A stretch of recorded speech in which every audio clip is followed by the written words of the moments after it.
This is Inside Indiana Business Radio for the afternoon of Thursday, January 15th, 2026. I'm Alex Brown.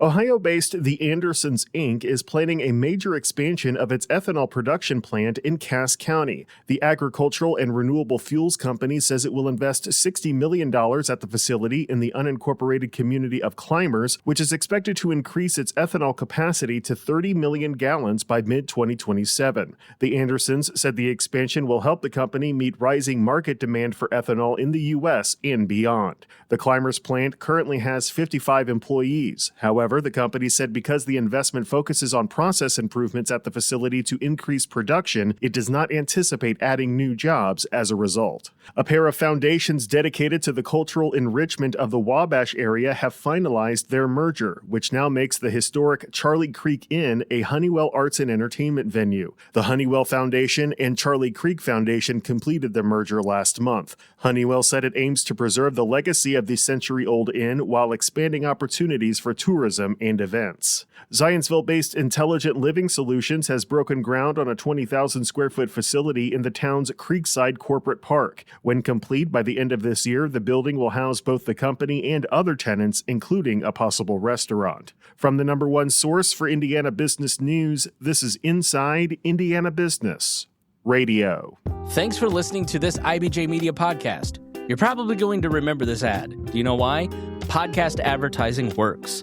85% of listeners recalled hearing an ad during a podcast, and 70% of podcast listeners have acted after hearing an ad.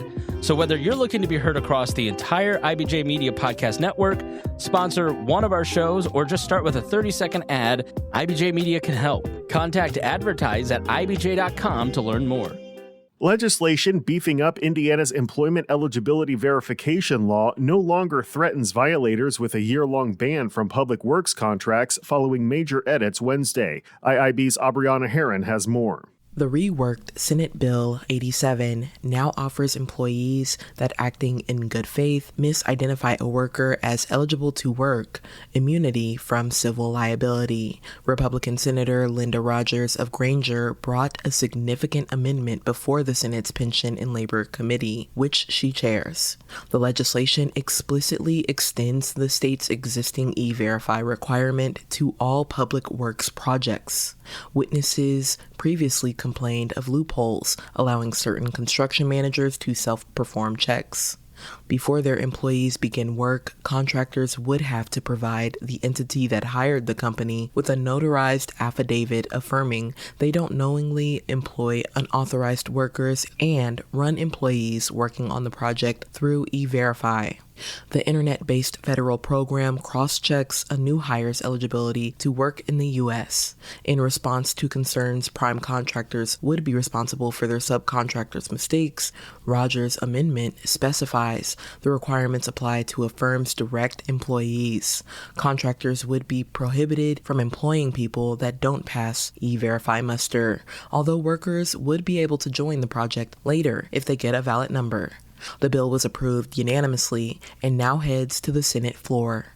Aubriana Herron, Inside Indiana Business Radio. The Indiana Department of Education on Wednesday announced it has received a $10 million federal Education Innovation and Research grant in partnership with the University of Notre Dame and California-based West Ed. The grant will support the statewide expansion of high-impact literacy tutoring aligned with the science of reading, building on Notre Dame's Tutor ND model with a focus on serving rural and underserved communities through school and community-based tutoring. Indiana is one of 10 states selected this year for the federal program, which funds research-backed education initiatives. During a meeting of the Rush County Council, Rushville Mayor Michael Pavey apologized for not communicating with county leaders before a bill was filed at the Statehouse that would give Rush County the option to create a food and beverage tax of up to 1%. Council President Charley Smith, who first learned of the bill when contacted last week by Inside Indiana Business, said he felt blindsided. It's hard for me to sit here and be a leader of this council when we knew absolutely nothing about this.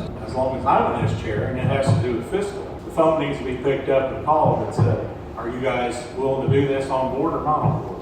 And that did not happen at all. If the bill is approved, the tax would not be imposed automatically. The council would have to move it forward. The voices behind the Bob and Tom Show are the focus of this week's Business and Beyond podcast with Gary Dick, presented by PNC, a weekly conversation with high-profile Hoosiers in business, sports, and entertainment, and beyond. Available now on the IBJ Media app or your favorite podcast provider. I'm Alex Brown for Inside Indiana Business Radio On Demand.